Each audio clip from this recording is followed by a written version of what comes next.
What's up? TinkyG30 here. Hope everyone's having a great day. So welcome back to the monthly series, What Are You Playing This Month? Where I ask you what you'll be playing in the next 30 or so days. It's October, and it's kind of the start of the rush of games that people will be buying and playing for the holiday season. It's not too busy of a month, but the heavy hitters are there. Let's get started. Along with supplies and animal carcasses that you pick up. Red Dead Redemption 2 is arguably one of the biggest games to release this year. It's been delayed so many times, and it was expected coming from Rockstar.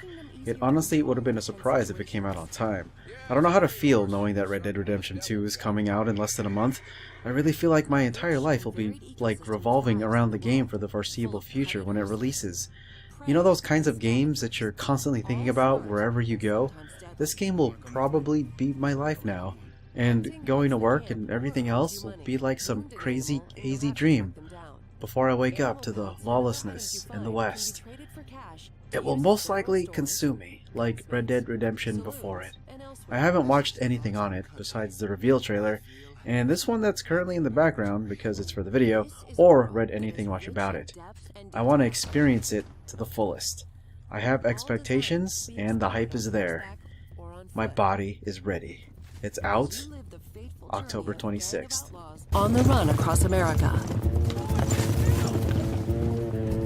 In the next gameplay video, we'll look at missions, activities, enemy gangs, robberies, other things to do, and much more, including the evolution of sharpshooting using the Deadeye system.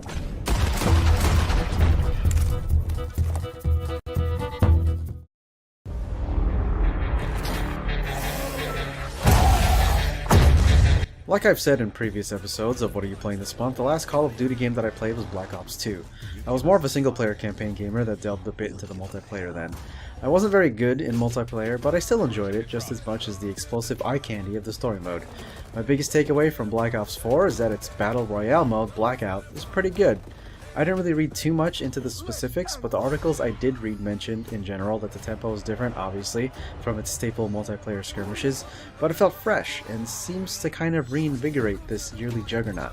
The removal of a campaign to focus solely on multiplayer sucks for folks who did enjoy the story, but the winds have changed this year, and I hope the best for the series and its fans. It's out October 12th.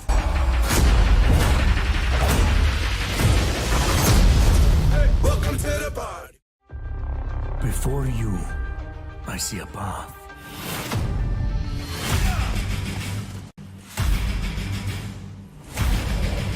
I picked up Assassin's Creed Origins when it was on sale. The plan was to try and finish it before the next Assassin's Creed. This was before Odyssey was even announced.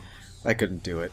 I'm a player who tries to do as many side quests as I can before the main missions, as well as participate in the extras like base takeovers and whatnot. But whoo boy, was AC Origins dense. There was so much to do, and that's great, but holy crap, did I burn myself out quickly. Granted, it's a really awesome game. It took a little while to get used to the combat when you had to fight, but going stealth was still the way to go for me for the time that I played it. And it was very rewarding. I kinda wish Odyssey took another year to release for my sake, but it looks like the penultimate Assassin's Creed. It's pretty much an RPG now, complete with dialogue options, and I love Greek mythology too. So it's like, I really want to get it and explore the world, but I really think I need to wait till it gets cheaper. Just 2 game, when you get it, you big Assassin's Creed fan, let me know how it is. It's out October 5th.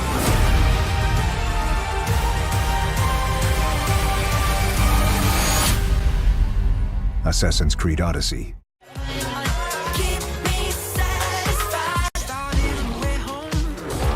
I've never played a Forza Horizon game. I'm not a car person, so that's already a strike against me for this game. And I don't play many racing games, that's another strike. But for me to want to genuinely check it out surprised the heck out of me. Honestly, I think it's because it just looks like so much fun. There's some simulation in it, yeah, car tuning and things like that, but it's a bit arcadey at the same time as you're jumping off ramps, demolishing nicely stacked stone walls, and disintegrating sheep at 140 miles an hour on a bad turn. I'm glad there was a demo so I could try it out, and the feeling I got out of the game was that the developers just wanted you to have fun, no matter what you're doing in the game. And that's something I can get behind. The Wheel of. It's out October 2nd.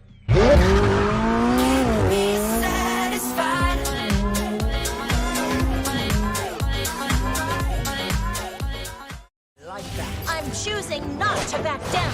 Fate is carved with your own hands. No human can. Alright, on to some quick hits. I feel so old remembering that Soul Calibur used to be known as Soul Blade, and before that, Soul Edge. I always enjoyed the weapon-centric take on Soul Calibur.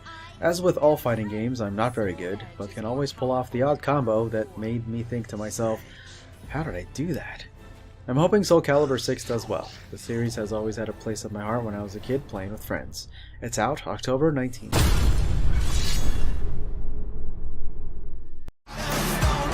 Okay, I don't really have much to say about WWE 2K19.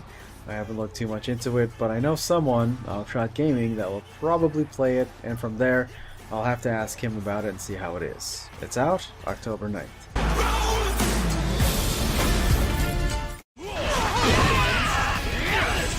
Weirdly, I played the demo for Fist of the North Star Lost Paradise. I saw it on PSN and was curious about it, so I gave it a download.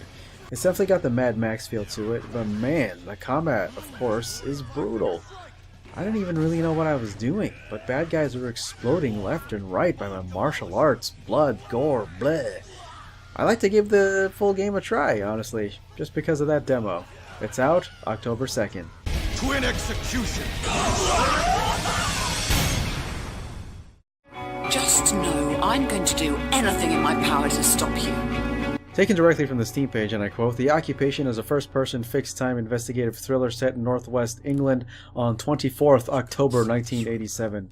You play as a journalist in a detailed, systems-driven world where people react to your actions, and time is your biggest enemy. It's out October 9th.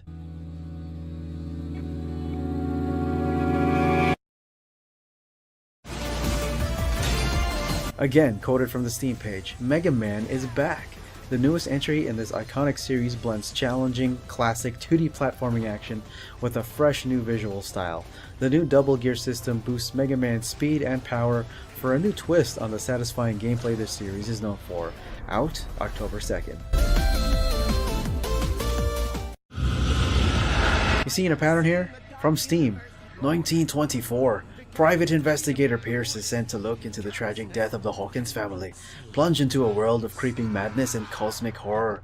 Cryptic rules, shadowy figures, and pure terror bar your way as you fight to retain your sanity and solve an otherworldly mystery. Out October 30th. Welcome to Atlas. We're here.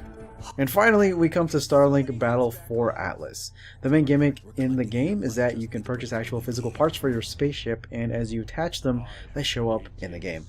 It's pretty cool, and for those of you who don't want the extra plastic lying around, you can opt to buy the part digitally as well. Starlink intrigued me, not because of the shipped attachments, but because I was looking for something where I could just fly a spaceship around in an interesting looking world. I hope it's good. And if you get it for the Switch, well, of course, Star Fox. It's out October 16th. Alright, so as for me, more Spider-Man until it's finished, Dishonored 2 after that, maybe Red Dead Redemption 2. If you guys want to see it, please let me know. Possibly some indie games too. So with all that behind us, let me turn my head toward you all and ask, what are you playing this month? That's going to be it for this episode. The list of games is down in the description below. So if you made it this far, thanks for watching this extra long episode. And as always, take care and take your 230 out. Alright y'all. Game on everybody. Keep smiling. Thanks for the support. And I'll see you next month. You're ready.